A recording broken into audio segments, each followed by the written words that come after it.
Hi, I'm Jeff Davis. On today's podcast, I'm featuring a tale of how old world sensibilities left its mark on an impressionable child. And yes, it does take place on the wine road.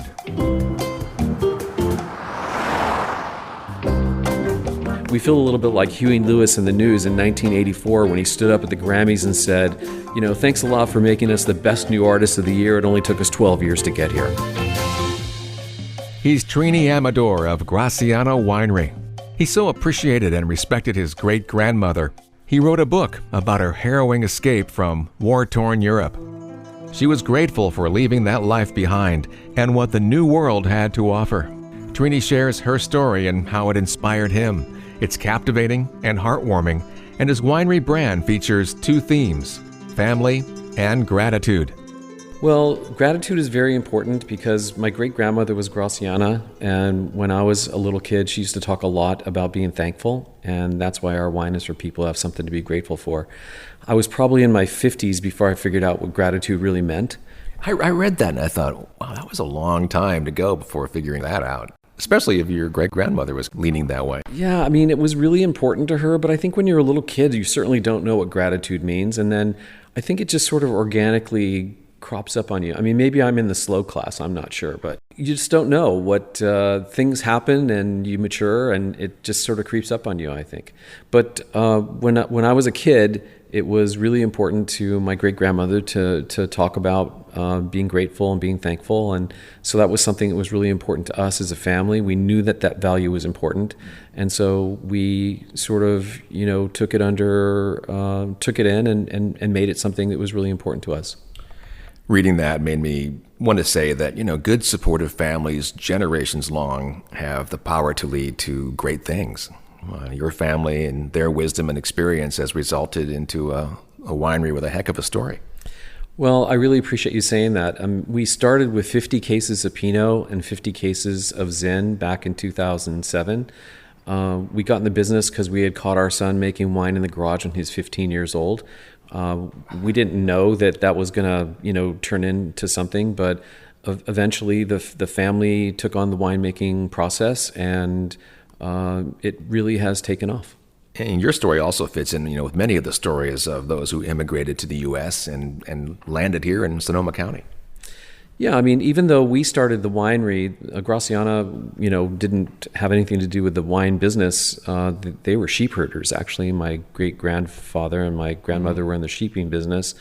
And but it's not lost on us, the idea of sheep herding and winemaking, because it's the idea of being out in the land. You have a bunch of souls that you need to tend. So as when you have a flock of sheep, but having a vineyard is sort of the same, because you have all these vines that are out there that need tending. Yeah, I like how you draw the parallels between sheep herding and shepherding and growing. Do you have names for your vines? Well, it's funny you should say that. So the answer is no, but kind of yes, because our winery, the wine club, is called the Medallion Wine Club, and when people join the club, we make a stone medallion for them. It's a custom-made stone medallion that is made by an artist, and they can personalize it. They can write whatever they want to on their medallion, and we hang it on their own vine. So in a way, we actually do name the vines, yes. That's interesting. What a fun way to recognize his club members. Trini's Gracianna medallions remind me of a story I read on their website about how his great-grandfather minted his own coins to use as an IOU so he could purchase items throughout the year prior to making money from his sheep.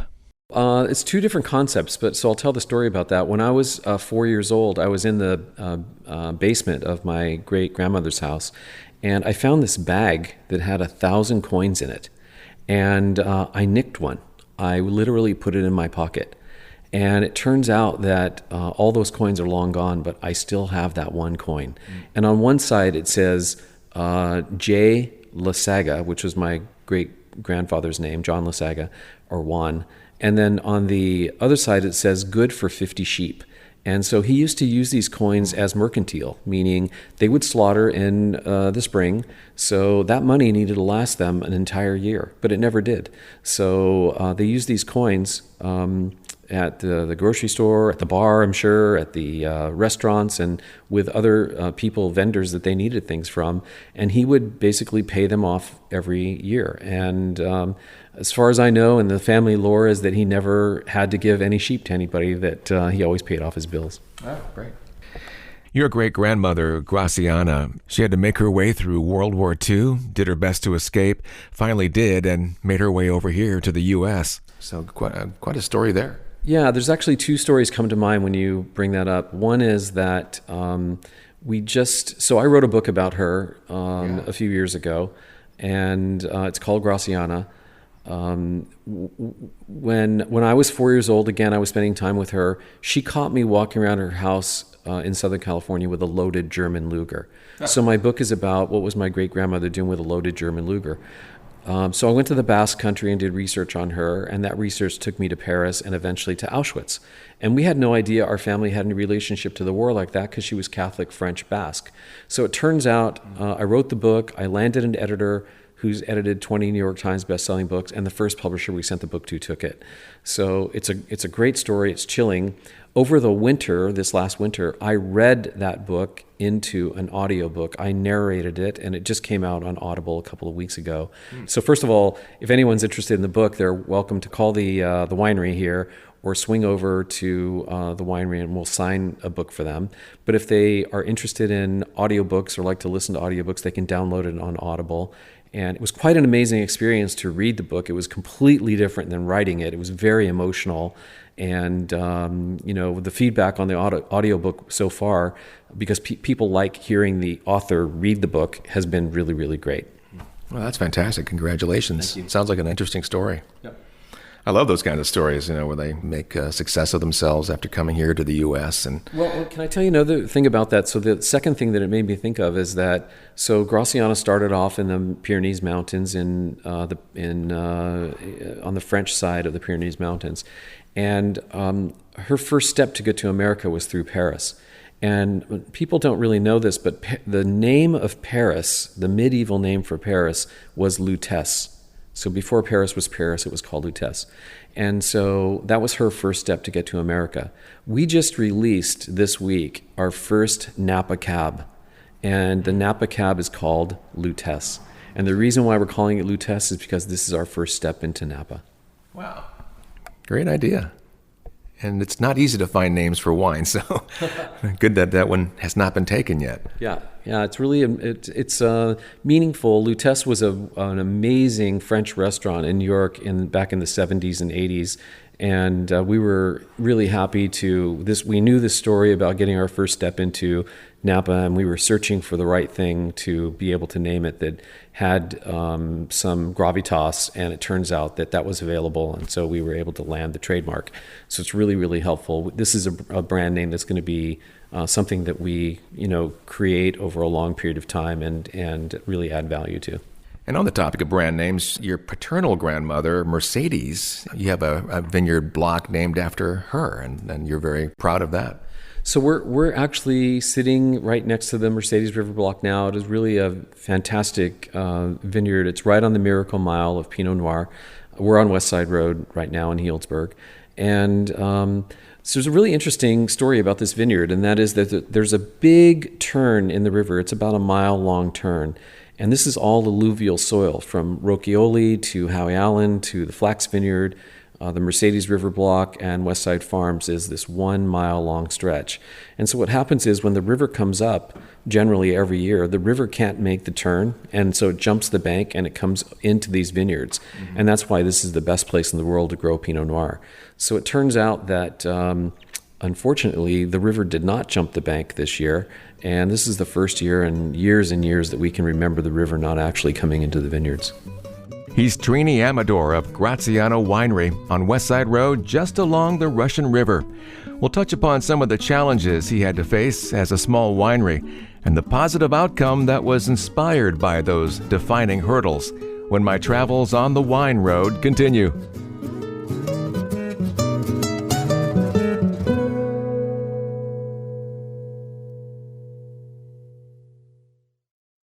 The historic Mount View Hotel and Spa is a 33-room, family-owned boutique hotel located in the heart of downtown Calistoga, California. This distinctive hotel features original architectural elements complemented by Art Deco interiors. Welcoming amenities include 2 restaurants, Amaro Italian Kitchen and Johnny's, a full-service luxury spa, the Indy Blue Salon, a beautiful pool, Mineral Springs Jet Spa, lounge areas, and this summer, a safe, enjoyable outdoor movie venue, the Moonshine Theater. A stay at the Mount View Hotel and Spa is not only enriching for the soul, you can change the world while you sleep. Their Change the World While You Sleep program contributed 50% of their profits to children, health, women's, and environmental causes. Currently, the Mount View is hosting dinner and a movie fundraising events to support local nonprofits. For the schedule of movies and more information on Wine Country's most unique hotel and spa, visit mountviewhotel.com.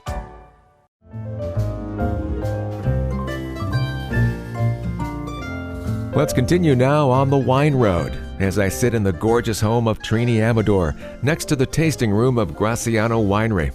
In the last segment, he mentioned this past winter was the first in a long time the Russian River didn't jump the banks and flood his vineyard, which isn't a bad thing. The lack of rain we've been experiencing is not so good.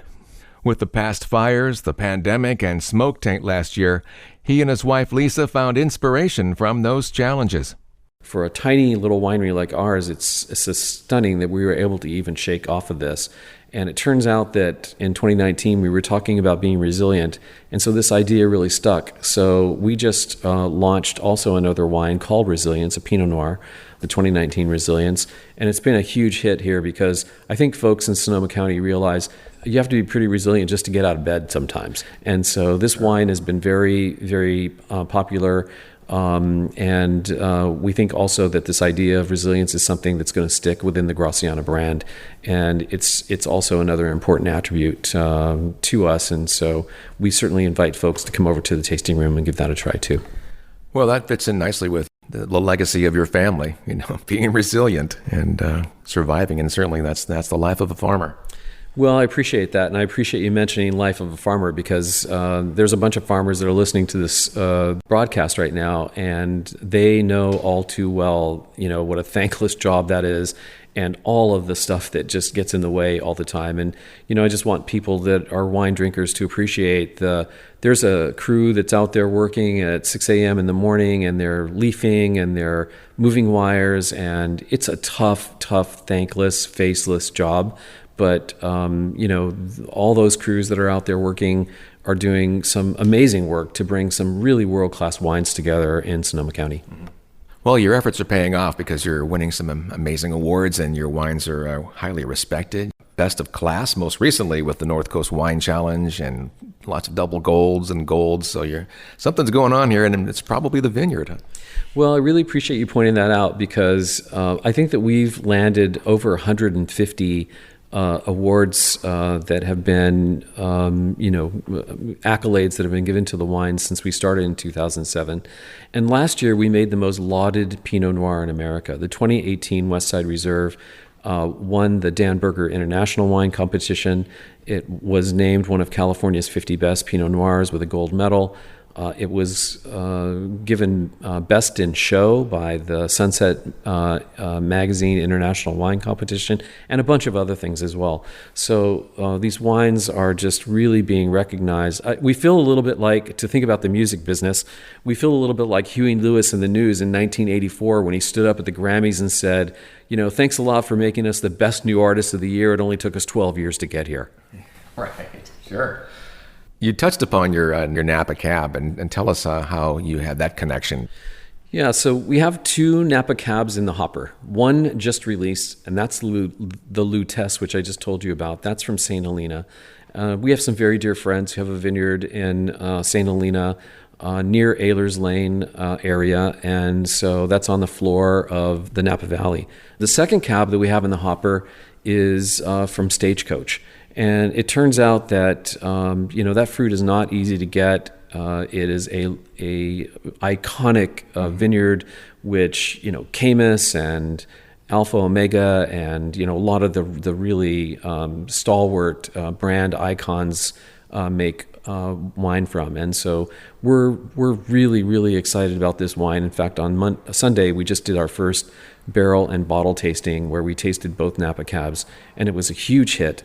And we're so looking forward to that. But the Lutece Napa Cab is available now, and we're already starting to see some interest in that, and it is quite exciting. So you focus on Chardonnay, Pinot Noir, as you mentioned, and Zinfandel, and your varietals are blends of around Russian River Valley, but you do have some estate as well. Yes, so all of the wines actually are single vineyard designates. So they're all, we pride ourselves in finding a vineyard that is the fruit that we're trying to express in our style. So that's the first thing. And the second is that the only wine that we make that is a blend is the West Side Reserve. So that's a blend of the estate, the Mercedes River Block estate, and the 667 and 777 clones that we have access to. I love those clones. You must be proud to say that Helen Bacigalupi likes your Pinot Noir. It's great. I mean, the family is really, we have such a great relationship with them, and we're big fans of the Bacigalupis, and we've had a relationship with them since our very beginning. As I said, when we made 50 cases of Pinot and 50 cases in the 2007 vintage, both of those wines won gold at the San Francisco Wine Competition. We think that was quite a way to sort of explode onto the scene in 2007. And here we are in 2021, just continuing to hit the ball out of the park. And folks are finding us. And it turns out that we're the number one thing to do in Healdsburg on TripAdvisor. And I remember when we opened the tasting room in 2012, there was 115 things to do in Healdsburg. I remember looking at TripAdvisor and saying, wow, there's 115 things to do in Healdsburg, and we're not on the list, which made us 116th. Now we're first. So wow. we know that the idea, when people come to this, to our property, they're coming to our home. And so, there's a special sort of vibration here on this property. And, folks have recognized that, and so that's really, really important to us to be able to keep that mantle, alive. Yeah. What an amazing notoriety to have. That's because there's plenty of really good things to do in Healdsburg. Yep, there are. So you're Trini Amador the third? Yes. So and who was the first? So my dad is still with us. He's the second, and then our son is the fourth, and his son is the fifth. Wow. And so there's a bunch of Trinis in the rotation, but we have 5 grandchildren, and we're really blessed to have all these little kids around the house. It gives us a lot of life, and it's just really, really wonderful to be a grandparent. Is there a story behind that name, Trini? Yeah, I mean, it's a long story, but our last name is Amador, and it's Spanish, and so we have the whole family lineage and understand, where the family came from. It couldn't escape me to think that, had you not put the winery here in Russian River Valley and actually put it in Amador County, you'd be hugely successful. Well, it's funny you should mention that because, since our name is Amador, we thought, originally when we were thinking of names for the winery, I mean, a natural thing to think of is, well, let's call it after our name. But we knew that wasn't the right thing to do because that would be very confusing if we were the Amadors or Amador Winery in Sonoma County. That would sort of throw people off. So we just decided to stay way away from that. Well, your grandmother is a great-grandmother is certainly an excellent choice. Thank you. I mean, we think that, and what a better way to honor her memory and to than to focus on the value that was really important to her, which was this idea of being thankful. And so it's something that we think about every day, and is really something that we live. And you're expressing your gratitude for what she provided you with your time with her. Absolutely. There's no question about that. And the thing is that every single person who comes to visit us, that comes on this property, has something to be grateful for. Everyone's story is different, and it's quite amazing. It's very emotional sometimes to hear those stories. What a strong foundation on which to build a brand. You can find all the details about Gracianna Winery at gracianna.com. That's 2 N's in Gracianna. You'll see the wines they offer and details on the book he wrote about his great-grandmother's life. There's also a link to the audiobook version. As you hear, he has a nice voice, so his narration should be quite good. Get the latest details and see their wine at Gracianna.com. That's 2 N's in Gracianna. Find more interviews, wine trivia, and event news at onthewineroad.us. I'm on Facebook /onthewineroad. Go ahead and like the page if you would. And I'm on Instagram as JD Wine Road. The show's theme was composed by Miguel de Oliveira and is researched, written, and produced by me. And I thank you for listening. I'll see you next time on The Wine Road. I'm Jeff Davis.